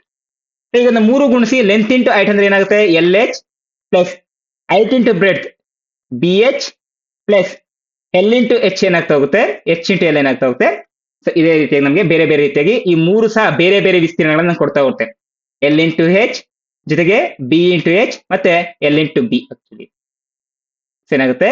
ಎಲ್ ಇಂಟು ಬಿ ಎನ್ನುವಂಥದ್ದು ಕೊಡುತ್ತೆ. ಸೊ 3 ಎನ್ನುವುದು 3 ಅಂದ್ರೆ ಒಟ್ಟಾರೆಯಾಗಿ ಈಗ 3 ಆಯತಗಳಾಗಿದ್ರೆ ನಮಗೆ 3 ವಿಸ್ತೀರ್ಣಗಳು ಬರ್ತಾ ಇದೆ. 6 ಆಯತಗಳಾಗಿದ್ರೆ 6 ವಿಸ್ತೀರ್ಣಗಳು ಬರ್ತಾ ಇತ್ತು. ಇಲ್ಲಿ 6 ವಿಸ್ತೀರ್ಣಗಳಲ್ಲಿ ಹೇಗಿದೆ? 2 ಸಮನಾಗಿರೋದ್ರಿಂದ so 2 into length into bread plus breadth into height plus height into length ಎನ್ನುವಂಥದ್ದಿದೆ. ಇನ್ನ ಘನಫಲಕ್ಕೆ ಬರೋದಾದ್ರೆ ಘನಫಲ ಎನ್ನುವಂಥದ್ದು ಉದ್ದ ಇಂಟು ಅಗಲ ಇಂಟು ಎತ್ತರ, ಉದ್ದ ಇಂಟು ಅಗಲ ಇಂಟು ಎತ್ತರ ಎನ್ನುವಂಥದ್ದು, length into breadth into height ಎನ್ನುವಂಥದ್ದು ಇದರ ಸೂತ್ರ ಆಗುತ್ತೆ. ಇದಿಷ್ಟು ಆಯತಘನದ ಸೂತ್ರಗಳಾದ್ರೆ ಇನ್ನ ಸಿಲಿಂಡರ್ ನ ಸೂತ್ರಗಳು. ಸೊ ನಿಮಗೆ ಕಂಪ್ಲೀಟ್ ಆಗಿ ಲಾಸ್ಟ್ ಅಲ್ಲಿ ಒಂದ್ಸಲ ಹೇಳ್ಕೊಡ್ತೀನಿ ಯಾವ ರೀತಿಯಾಗಿ ನೆನ್ಪಿಟ್ಕೋಬೇಕು ಎನ್ನುವಂಥದ್ದು. ಸಿಲಿಂಡರ್ ಅನ್ನುವಂಥದ್ದು ಹೇಗೆ? ಸಿಲಿಂಡರ್ ನ ಒಂದು C S A T S ಇರುತ್ತದೆ ಹೇಗೆ? ಫಾರ್ ಎಕ್ಸಾಂಪಲ್, ಈಗ ನಿಮ್ಮ ಹತ್ರ ಒಂದು ವೃತ್ತಾಕಾರದ ಒಂದು ಹಾಳೆ ಇದೆ ಅಂತ ಅನ್ಕೋಣ. ವೃತ್ತಾಕಾರದ ಹಾಳೆ, ವೃತ್ತದ ವಿಸ್ತೀರ್ಣ ಏನಾಗುತ್ತೆ? ವೃತ್ತದ ವಿಸ್ತೀರ್ಣ is equal to pi R square ಅಂತ ಬರೀತೀವಿ. ವಿಸ್ತೀರ್ಣ ಅಂದ್ರೆ ಒಳಭಾಗದಲ್ಲಿರುವಂಥದ್ದು. ಅದೇ ಒಂದು ವೃತ್ತದ ಪರಿಧಿ ಅಂದ್ರೆ ಎಷ್ಟಾಗುತ್ತೆ? ವೃತ್ತದ ಪರಿಧಿ ಅಥವಾ ವೃತ್ತದ ಸುತ್ತಳತೆ ಎಷ್ಟಾಗುತ್ತೆ? 2 ಪೈ ಆರ್ ಎಂಬುವಂಥದ್ದು. ಸೊ ನಾವೀಗ ಏನ್ ಮಾಡೋಣ? ಹಾಗಾದ್ರೆ ಒಂದು ಸಿಲಿಂಡರ್ ಅನ್ನುವಂಥದ್ದು ಹೇಗೆ ಉಂಟಾಗ್ತಾ ಹೋಗುತ್ತೆ? ಒಂದು ನಿಮಿಷ. ಹೇಗೆ ಉಂಟಾಗ್ತಾ ಹೋಗುತ್ತೆ? ಫಾರ್ ಎಕ್ಸಾಂಪಲ್ ಈಗ ಇಲ್ಲೊಂದು ವೃತ್ತ ಇದೆ. ಈ ಒಂದು ವೃತ್ತದ ಆಕೃತಿಯ ಮೇಲೆ ಮತ್ತೊಂದು ವೃತ್ತಾಕಾರದ ಆಕೃತಿಯನ್ನ ಇಟ್ಟೆ. ಮತ್ತೊಂದು ವೃತ್ತಾಕಾರದ ಆಕೃತಿಗಳನ್ನ ಇಟ್ಟೆ. ಈಗ ವೃತ್ತಾಕಾರದ ಆಕೃತಿಯನ್ನು ಇಡ್ತಾ ಹೋದಾಗ ನಂಗೆ ಅಲ್ಲಿ ಎಂತಹ ಆಕೃತಿ ಬರ್ತಾ ಹೋಯ್ತು? ಒಂದು ಸಿಲಿಂಡರ್ ರೂಪದ ಒಂದು ಆಕೃತಿ ಬರುತ್ತೆ. ಸರಿಯಾಗಿ ಅರ್ಥ ಮಾಡ್ಕೊಳ್ಳಿ. ಸೊ ಒಂದು ವೃತ್ತದ ಮೇಲೆ ಮತ್ತೊಂದು ವೃತ್ತವನ್ನ ಇಟ್ಕೊಳ್ತಾ ಹೋದಾಗ, ಅದರ ಮೇಲೆ ಅದು ಒಂದೊಂದು ವೃತ್ತಿಯನ್ನೇ ಇಟ್ಕೊಳ್ತಾ ಹೋದಾಗ ನಂಗೆ ಅದ್ರಲ್ಲಿ ಎಂತಹ ಆಕೃತಿ ಬರ್ತಾ ಹೋಗುತ್ತೆ? ನನಗೆ ಸಿಲಿಂಡರ್ ಆಕೃತಿ ಬರುತ್ತೆ. ಈ ಸಿಲಿಂಡರ್ ಆಕೃತಿಯ ಸೂತ್ರಗಳು ಏನಾಗ್ತಾ ಹೋಗ್ತವೆ? ಎಸ್, ಇದನ್ನ ನೋಡಿ, ಇಲ್ಲಿ ಚಿತ್ರವನ್ನು ಕೊಟ್ಟಿದ್ದಾರೆ, ತುಂಬಾ ಸಿಂಪಲ್ ಕ್ಲಾರಿಟಿ ಕೊಟ್ಟಿದ್ದಾರೆ. ಸೊ ಈ ಸಿಲಿಂಡರ್ ನಾನು ಪಾರ್ಶ್ವ ಮೇಲ್ಮೈ ವಿಸ್ತೀರ್ಣ ಕಂಡುಹಿಡಿಯಬೇಕು. ಪಾರ್ಶ್ವ ಮೇಲ್ಮೈ ವಿಸ್ತೀರ್ಣ ಕಂಡುಹಿಡಿಯಬೇಕು. ಯಾವ್ದು ಪಾರ್ಶ್ವ ಮೇಲ್ಮೈ ವಿಸ್ತೀರ್ಣ ಅಂತಂದ್ರೆ ಮೇಲೆ ಮತ್ತೆ ಕೆಳಗಡೆಯನ್ನ ಬಿಟ್ಟು ಉಳಿದಿರುವಂತದ್ದು ಎಲ್ಲವೂ ಸಹ ಪಾರ್ಶ್ವ ಮೇಲ್ಮೈ ವಿಸ್ತೀರ್ಣಗಳು. ಹಾಗಾದ್ರೆ ಮೇಲೆ ಕೆಳಗಡೆ ಬಿಟ್ಟು ಅಂತಂದ್ರೆ ಸೊ ನಮ್ಗೆ ಇಲ್ಲಿ ಏನಾಗ್ತಾ ಹೋಗುತ್ತೆ? ಸೊ ಒಟ್ಟಾರೆಯಾಗಿ ಪಾರ್ಶ್ವ ಮೇಲ್ಮೈ ವಿಸ್ತೀರ್ಣ ನಮ್ಗೆ ಪೈ ಆರ್ 2πr(h) ಎಂಬುವಂತದ್ದಾಗುತ್ತೆ. 2πr(h). ಸೊ 2πr ಎನ್ನುವಂಥದ್ದೇನು? 2πr ಎನ್ನುವಂಥದ್ದು ಸೊ ಈ ಒಂದು ವೃತ್ತದ ಪರಿಧಿ. ವೃತ್ತದ ಪರಿಧಿ h ಎನ್ನುವಂಥದ್ದು ಎತ್ತರ ಆಗುತ್ತೆ. ಸೊ ಹೆಚ್ಚು ವೃತ್ತಗಳನ್ನ ನಾವು ಅದ್ರ ಮೇಲೆ ಹಾಕಿದಷ್ಟು ಏನಾಗ್ತಾ ಹೋಗುತ್ತೆ? ಅದೆಷ್ಟು ಹೈಟ್ ಇರುತ್ತೋ ಒಟ್ಟಾರೆಯಾಗಿ ಅಷ್ಟನ್ನು ನಾವೇನ್ ಕರಿತೀವಿ? ಅದರ ಒಂದು ಪಾರ್ಶ್ವ ಮೇಲ್ಮೈ ವಿಸ್ತೀರ್ಣ ಅಂತ ಕರಿತೀವಿ. ಸೊ 2πr ನಾನು ಹೇಗೆ ಬಿಡಿಸ್ಬೇಕು? 2πr ಪ್ಲಸ್ h ಅಂತ. h ಅಲ್ಲ, 2πr h ಅನ್ನೋದು ಬಿಡಿಸ್ಕೊಂಡು ಬಂದಾಗ 2πr ಅಂದ್ರೆ ಏನು? ಇಲ್ಲೇ ಇದೆ ನೋಡಿ, ವೃತ್ತದ ಪರಿಧಿ. ವೃತ್ತದ ಪರಿಧಿ. h ಅಂದ್ರೆ ಏನು? ಎತ್ತರ. ಅಂದ್ರೆ ಈ ವೃತ್ತದ ಪರಿಧಿ ಏನಿರುತ್ತೋ ಆ ಪರಿಧಿಗಳ ಮೇಲೆ ಒಂದೊಂದು ಪರಿಧಿಯನ್ನೇ ಆಗ್ತಾ ಹೋದಂತೆ ನಮ್ಗೆ ಏನಾಗುತ್ತೆ? ನಮ್ಗೊಂದು ಸಿಲಿಂಡರ್ ಎನ್ನುವಂಥದ್ದು ಉಂಟಾಗುತ್ತೆ. ಈ ರೀತಿಯಾಗಿ ಸಿಲಿಂಡರ್ ಅಂತ ಉಂಟಾಗ್ತಾ ಹೋಗುತ್ತೆ. ಇದು 2πr(h). ಇನ್ನ ಪೂರ್ಣ ಮೇಲ್ಮೈ ವಿಸ್ತೀರ್ಣ. ಪೂರ್ಣ ಮೇಲ್ಮೈ ವಿಸ್ತೀರ್ಣ ಏನ್ ಸೇರ್ಕೊಳ್ಳುತ್ತೆ? ಮೇಲ್ಭಾಗ ಮತ್ತೆ ಕೆಳಭಾಗ ಎರಡೂ ಸೇರ್ಕೊಳ್ಳುತ್ತೆ. ಸೊ ಮೇಲ್ಭಾಗ ಮತ್ತೆ ಕೆಳಭಾಗದ ಜೊತೆಗೆ ಏನ್ ಸೇರ್ಕೊಳ್ಳುತ್ತೆ? ಸೊ ಪಾರ್ಶ್ವ ಮೇಲ್ಮೈ ವಿಸ್ತೀರ್ಣವು ಸೇರ್ಕೊಳ್ಳುತ್ತೆ. So 2πr(h) plus 2πr(h) ಅಂತದೇನು? ಪಾರ್ಶ್ವ ಮೇಲ್ಮೈ ವಿಸ್ತೀರ್ಣ ಅಂದ್ರೆ ಈ ಭಾಗ. ಇನ್ನ ಪೂರ್ಣ ಮೇಲ್ಮೈ ವಿಸ್ತೀರ್ಣ ಏನ್ ಸೇರ್ಕೊಳ್ಳುತ್ತೆ? ಮೇಲೆ ಮತ್ತೆ ಕೆಳಭಾಗದಲ್ಲಿ ಎರಡೂ ಸೇರ್ಕೊಳ್ಳುತ್ತೆ. ಮೇಲೆ ಮತ್ತೆ ಕೆಳಭಾಗದಲ್ಲಿ ಏನಿದೆ? ಮೇಲ್ಭಾಗದಲ್ಲಿ ಒಂದು ವೃತ್ತ ಇದೆ, ಕೆಳಭಾಗದಲ್ಲಿ ಒಂದು ವೃತ್ತ ಇದೆ. ಸೊ ಒಟ್ಟಾರೆಯಾಗಿ ಇದರ ಒಂದು ಪರಿಧಿ ಎಷ್ಟಾಗ್ತಾ ಹೋಗುತ್ತೆ? ಸೊ ಒಟ್ಟಾರೆಯಾಗಿ ನಮಗೆ ಸೊ ಇದರ ಒಂದು ವಿಸ್ತೀರ್ಣ ಎಷ್ಟಾಗುತ್ತೆ? ಸೊ ಇದು ಕ್ಲೋಸ್ ಆಗ್ಬೇಕಲ್ವಾ? ಸೊ ಕಂಪ್ಲೀಟ್ ಆಗಿ ಕ್ಲೋಸ್ ಆಗ್ಬೇಕಂದ್ರೆ ಇದರ ಒಂದು ವಿಸ್ತೀರ್ಣ ಎಷ್ಟು ಬರುತ್ತೆ? πr² ಎನ್ನುವಂಥದ್ದು ಬರುತ್ತೆ. πr². ಒಟ್ಟಾರೆ ಇದ್ರಲ್ಲಿ ಕಾಮನ್ ಏನ್ ತೆಗಿಬಹುದು? πr ಅನ್ನ ಕಾಮನ್ ಆಗಿ ತೆಗಿಬಹುದು. ಸೊ ಒಂದು ವೃತ್ತದ πr², ಮತ್ತೊಂದು ವೃತ್ತದ ಏನಿದೆ? πr² ಇದೆ. ಎರಡು ವೃತ್ತ ಅಲ್ವಾ ಇರುವಂತದ್ದು? πr² ಪ್ಲಸ್ πr² ಆಯ್ತು. 2πr(h) plus 2πr². ಇವೆರಡರಲ್ಲಿ ಏನ್ ಕಾಮನ್ ಇದೆ? ಈಗ 2πr ಎನ್ನುವಂಥದ್ದು ಸಾಮಾನ್ಯವಾಗಿದೆ. ಅದನ್ನ ನಾನು ಇಲ್ಲಿ ಬರ್ಕೊಳ್ತೀನಿ. 2πr ಸಾಮಾನ್ಯವಾಗಿದೆ. ಇಲ್ಲಿ h ಎನ್ನುವಂಥದ್ದು ವಿಶೇಷವಾಗಿದೆ. ಇಲ್ಲಿ 2π ಅನ್ನ ಹೊರಗಡೆ ತೆಗೆದು ಇನ್ನೇನು ಉಳ್ಕೊಳ್ಳುತ್ತೆ? ಇಲ್ಲಿ r ಎನ್ನುವಂಥದ್ದು ಉಳ್ಕೊಳ್ಳುತ್ತೆ. ಹಾಗಾದ್ರೆ ಪೂರ್ಣ ಮೇಲ್ಮೈ ವಿಸ್ತೀರ್ಣ ಸೂತ್ರ ಏನಾಗುತ್ತೆ? 2πr into h plus r ಅಥವಾ r ಪ್ಲಸ್ h ಅನ್ನುವಂಥದ್ದು ಎರಡು ಒಂದೇ ಹೋಗುತ್ತೆ. ಇನ್ನು ವಾಲ್ಯೂಮ್ ಅಂದ್ರೆ ಏನು? ವಾಲ್ಯೂಮ್ ಅಂತಂದ್ರೆ ಒಳಭಾಗದಲ್ಲಿರುವಂತದ್ದು. ಒಳಭಾಗದಲ್ಲಿರುವಂತದ್ದು ಅಂದ್ರೆ ಏನರ್ಥ? ಸೊ ಒಟ್ಟಾರೆಯಾಗಿ ಅಲ್ಲಿ ಎಷ್ಟು ವೃತ್ತಗಳನ್ನ ಹಾಕಿರ್ತೀವೋ ಅಷ್ಟು ವೃತ್ತಗಳ ಒಂದು ವಿಸ್ತೀರ್ಣವನ್ನು ನಾವು ಕಂಡುಹಿಡ್ಕೊಳ್ತೀವಿ. ವೃತ್ತಗಳ ವಿಸ್ತೀರ್ಣ ಸೂತ್ರ ಏನಾಗುತ್ತೆ? πr². ಆ ವೃತ್ತಗಳನ್ನ ಒಂದ್ರ ಮೇಲೆ ಆಗ್ತಾ ಹೋದಂತೆ ಏನಾಗುತ್ತೆ? ಸಿಲಿಂಡರ್ ಆಗುತ್ತೆ. ಆ ಒಂದ್ರ ಮೇಲೆ ಒಂದು ಆಗ್ತಾ ಹೋದಂತೆ ಏನಾಯ್ತು? ಎತ್ತರ ಆಯ್ತು.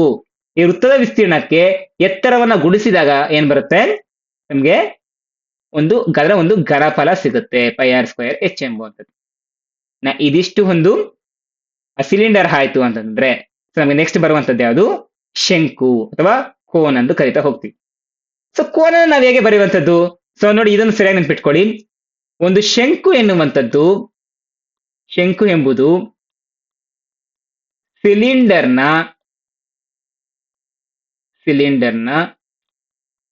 1/3 ಇದರ ಅರ್ಥ ಏನು? ಒಂದು ಸಿಲಿಂಡರ್ನಲ್ಲಿ 3 ಶಂಕುಗಳನ್ನು ತುಂಬಬಹುದು ಅಂತ ಅರ್ಥ. ಒಂದು ಸಿಲಿಂಡರ್ನಲ್ಲಿ 3 ಶಂಕುಗಳನ್ನು ತುಂಬಬಹುದು. ಒಂದು ಸಿಲಿಂಡರ್ ಇಸ್ ಈಕ್ವಲ್ ಟು 3 ಶಂಕುಗಳಂತ ಹೇಳ್ತಾ ಹೋಗ್ಬೋದು. ಅದೇ ಒಂದು ಕಾರಣಕ್ಕೋಸ್ಕರ ಸೊ ನಾವಿಲ್ಲಿ ಏನ್ ಮಾಡ್ತೀವಿ?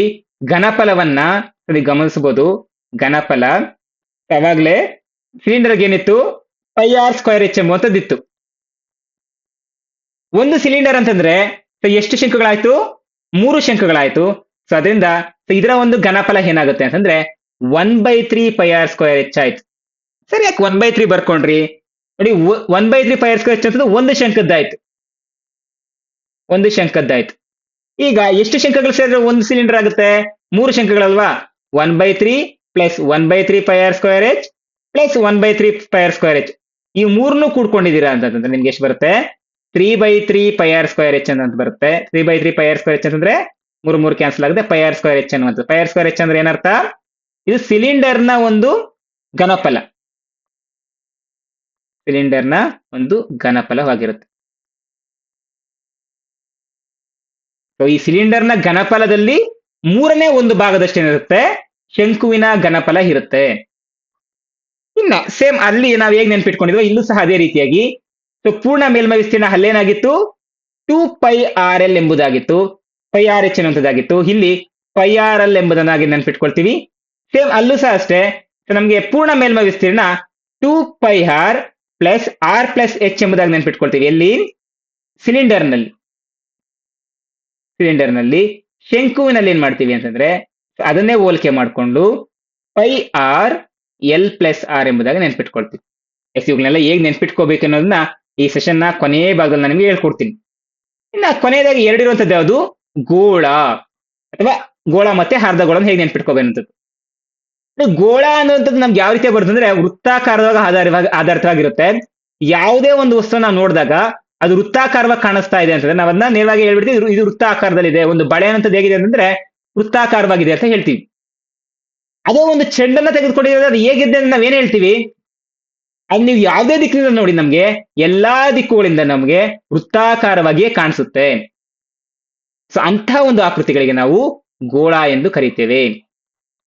ಸೊ ಈ ಗೋಳದ ಘನಫಲವನ್ನು ನೀವು ನೆನ್ಪಿಟ್ಕೋಬೇಕು. ಸೊ ಗೋಳವನ್ನ ನಾವು 4 ದಿಕ್ಕಿನಲ್ಲಿ ನೋಡಿದಾಗಲೂ ಸೊ ನಮ್ಗೆ ಏನ ಕಾಣಿಸುತ್ತೆ?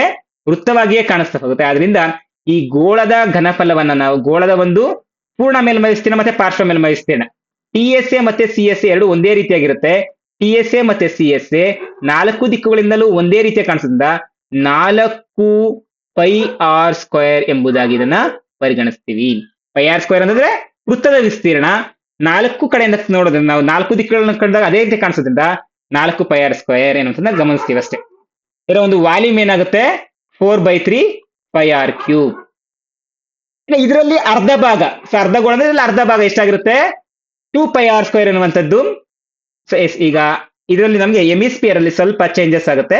ಏನ್ ಚೇಂಜಸ್ ಆಗುತ್ತೆ ಅಂತಂದ್ರೆ ನೋಡಿ, ಈಗ CSA ಎನ್ನುವಂಥದ್ದು, ಸೊ ಇದರಲ್ಲಿ ಪಾರ್ಶ್ವ ಮೇಲ್ಮೈ ವಿಸ್ತೀರ್ಣ ಏನಾಗುತ್ತೆ? ಇದರಲ್ಲಿ ಅರ್ಧ ಭಾಗದಷ್ಟು ಇರುತ್ತೆ.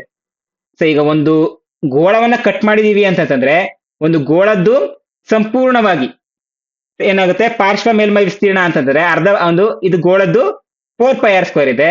ಹಾಗಾದ್ರೆ ಅರ್ಧ ಗೋಳದ್ದು ಎಷ್ಟಿರುತ್ತೆ? ಅರ್ಧ ಗೋಳದ್ದು 2πr² ಇರುತ್ತೆ. ಯಾವ್ದು? ಪಾರ್ಶ್ವ ಮೇಲ್ಮೈ ವಿಸ್ತೀರ್ಣ. ಪೂರ್ಣ ಮೇಲ್ಮೈ ವಿಸ್ತೀರ್ಣ 3πr² ಯಾಕೆ ಬಂತು? ಪೂರ್ಣ ಮೇಲ್ಮೈ ವಿಸ್ತೀರ್ಣ ಅಂತದ್ದು ಕೇವಲ ಒಂದು ವೃತ್ತವನ್ನು ಒಂದು ಗೋಳವನ್ನು ತೆಗೆದುಕೊಂಡಾಗ ಇಷ್ಟರ ಮೇಲೆ ಮಾತ್ರ ನಾವು ಲೆಕ್ಕ ಹಾಕಿದೀವಿ ಅಂತಂದ್ರೆ ಇದು ಅರ್ಧ ಗೋಳ ಆಯ್ತು. ಅರ್ಧ ಗೋಳದ ಒಂದು ವಿಸ್ತೀರ್ಣ ಎಷ್ಟಾಯ್ತು? 2πr² ಆಯ್ತು. ಇಷ್ಟನ್ನೇ ನಾವು ಅರ್ಧ ಗೋಳದ ಕರೆಯಕ್ಕಾಗುತ್ತಾ? ಸೊ ಪೂರ್ಣ ಮೇಲ್ಮೈ ವಿಸ್ತೀರ್ಣದಲ್ಲಿ ಇಲ್ಲಿ ಇನ್ನ ಒಂದು ಭಾಗ ಬರುತ್ತೆ.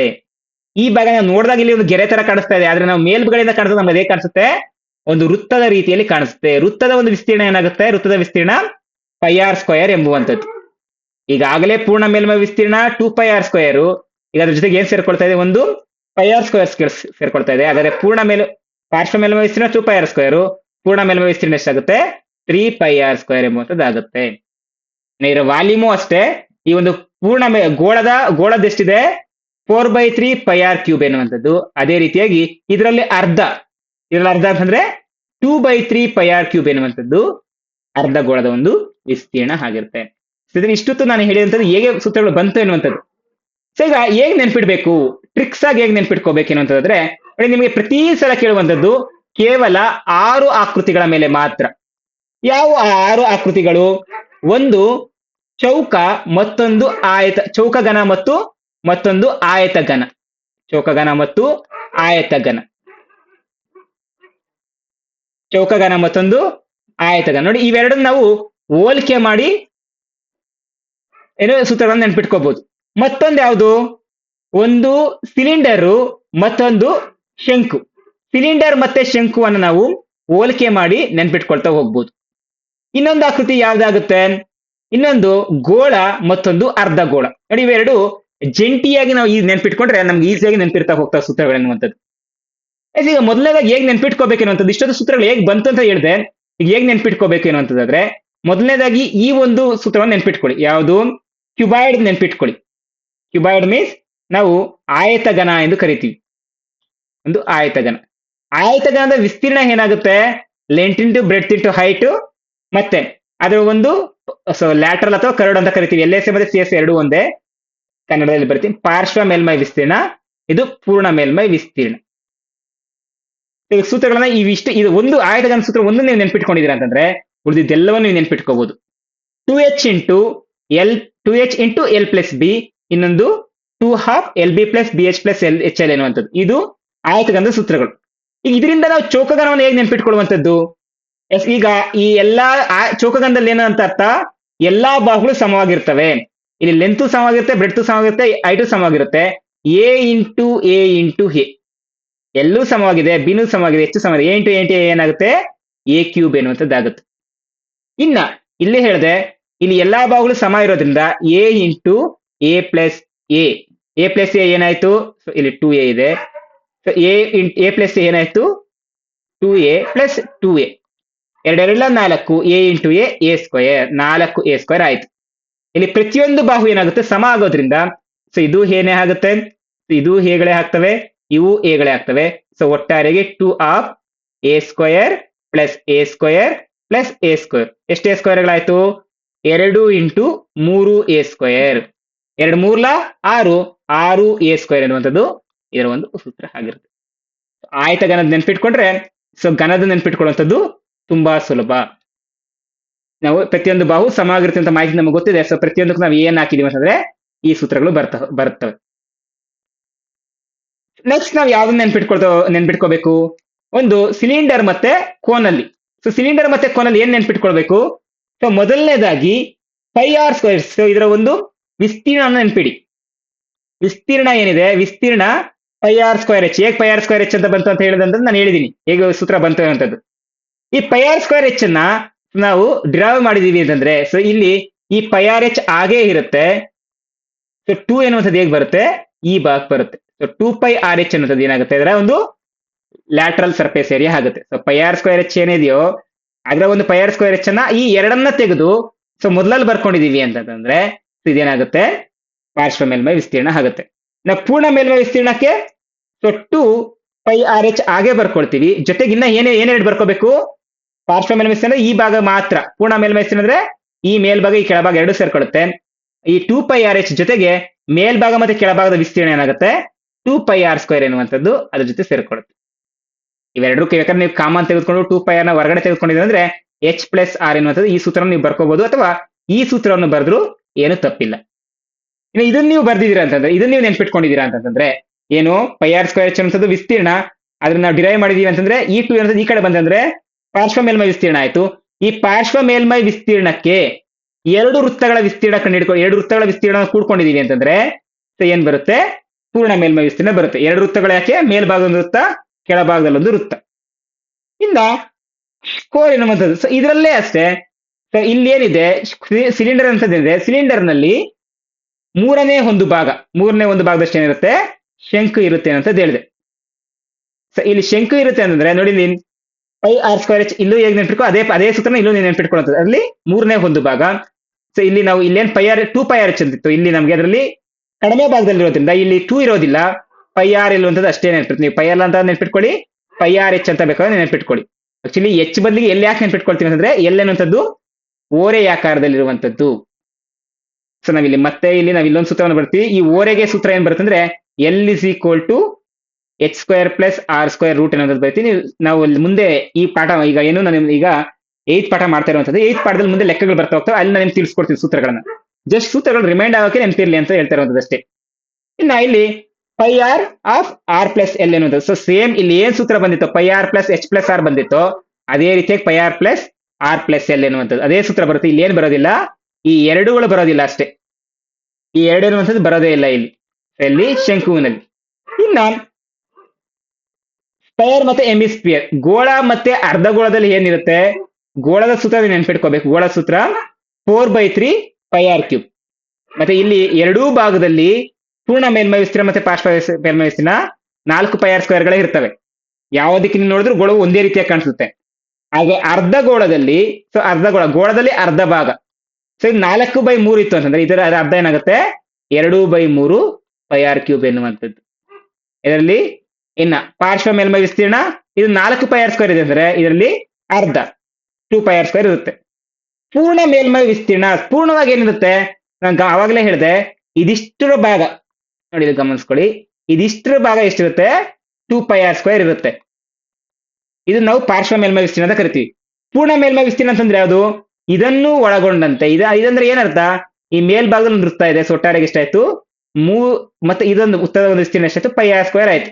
ಈ ಪೈ ಆರ್ ಸ್ಕ್ವೇರ್ ಪ್ಲಸ್ ಈ 2 ಪೈ ಆರ್ ಸ್ಕ್ವೇರ್ ಎಷ್ಟಾಯ್ತು 3 ಪೈ ಆರ್ ಸ್ಕ್ವೇರ್ ಎನ್ನುವಂಥದ್ದು. ಸೊ ಈ ರೀತಿಯಾಗಿ ನಾವು ಸೂತ್ರಗಳನ್ನ ನೆನ್ಪಿಡ್ಲೇಬೇಕಾಗುತ್ತೆ. ಸೊ ಈ ಇಷ್ಟು ಸೂತ್ರಗಳನ್ನ ನೆನ್ಪಿಟ್ಕೊಂಡಿದ್ರೆ ಅಂತಂದ್ರೆ ಇಡೀ ಪಾಠದಲ್ಲಿ ನೀವು ನೆನ್ಪಿಡುವಂಥದ್ದು ತುಂಬಾ ಸುಲಭ. ಆದ್ರೆ ಯಾವಾಗ ನಿಮ್ಗೆ ಈ ಸೂತ್ರಗಳು ಬರ್ತವೆ, ಪದೇ ಪದೇ ಬರೆದು ಅಭ್ಯಾಸ ಮಾಡಿದಾಗ. ಸೊ ಒಂದೇ ದಿನಕ್ಕೆ ಇವತ್ತು ನಾನು ಕಲಿತಾ ಇದ್ದೀನಿ, ಈಗಲೇ ಬಂದ್ಬಿಡುತ್ತೆ ನನಗೆ. ಸೊ ತುಂಬಾ ಮೆಮೊರಿ ಇದೆ, ಐ ಮೆಮೊರಿ ಪವರ್ ಇದೆ ಅಂತಂದ್ರೆ ಸೊ ಈಗಲೇ ನಿಮ್ಗೆ ಅದು ಬಂದ್ಬಿಡುತ್ತೆ. ಸೊ ನಾನು ಹೇಳಿದಾಗ ಕೆಲವೊಂದಿಷ್ಟು ನಿಮ್ಗೆ ಅರ್ಥ ಆಗದೇನೂ ಇರಬಹುದು. ಕಾರಣ ಸೊ ಕೆಲವರಿಗೆ ಒಂದು ರೀತಿಯಲ್ಲಿ ಅರ್ಥ ಆಗುತ್ತೆ, ಮತ್ತೊಬ್ಬರಿಗೆ ಮತ್ತೊಂದು ರೀತಿಯಲ್ಲಿ ಅರ್ಥ ಆಗ್ತಾ ಹೋಗುತ್ತೆ. ಅದರಿಂದ ಸೊ ಒಟ್ಟಾರೆ ನೀವೇನ್ ಮಾಡ್ಬೇಕು, ಸೂತ್ರಗಳನ್ನ ನೆನ್ಪಿಡ್ಬೇಕು. ಎಷ್ಟು ಆಕೃತಿಗಳದು 6 ಆಕೃತಿಗಳ ಸೂತ್ರಗಳನ್ನ ನೆನ್ಪಿಟ್ಕೋಬೇಕು. ಹೇಗೆ, ಒಂದು ಚೌಕಘನ ಆದ್ರೆ ಚೌಕಘನಕ್ಕೆ ಸಂಬಂಧಿಸಿದಂತೆ ಆಯತಘನವನ್ನು ನೆನ್ಪಿಟ್ಕೋಬೇಕು. ಅದೇ ರೀತಿಯಾಗಿ ಒಂದು ಸಿಲಿಂಡರ್ನ ನೆನ್ಪಿಡ್ತಾ ಇದೀವಿ ಅಂತಂದ್ರೆ ಆ ಸಿಲಿಂಡರ್ಗೆ ಸಂಬಂಧಿಸಿದಂತೆ ಶಂಕುವನ್ನು ನೆನ್ಪಿಟ್ಕೋಬೇಕು. ಒಂದು ಗೋಳವನ್ನ ನೆನ್ಪಿಡ್ತಾ ಇದೀವಿ ಅಂತಂದ್ರೆ ಆ ಗೋಳಕ್ಕೆ ಸಂಬಂಧಿಸಿದಂತೆ ಅರ್ಧ ಗೋಳದ ಸೂತ್ರಗಳನ್ನು ನೆನ್ಪಿಟ್ಕೋಬೇಕು. ಹೀಗೆ ನಾವು ಒಂದಕ್ಕೆ ಒಂದು ಲಿಂಕ್ ಆಗಿ ನೆನ್ಪಿಟ್ಕೊಂಡಾಗ ಮಾತ್ರ ಈ ಸೂತ್ರಗಳನ್ನ ನಾವು ನೆನ್ಪಿಡೋಕೆ ಸಾಧ್ಯ ಆಗುತ್ತೆ ಸ್ನೇಹಿತರೆ.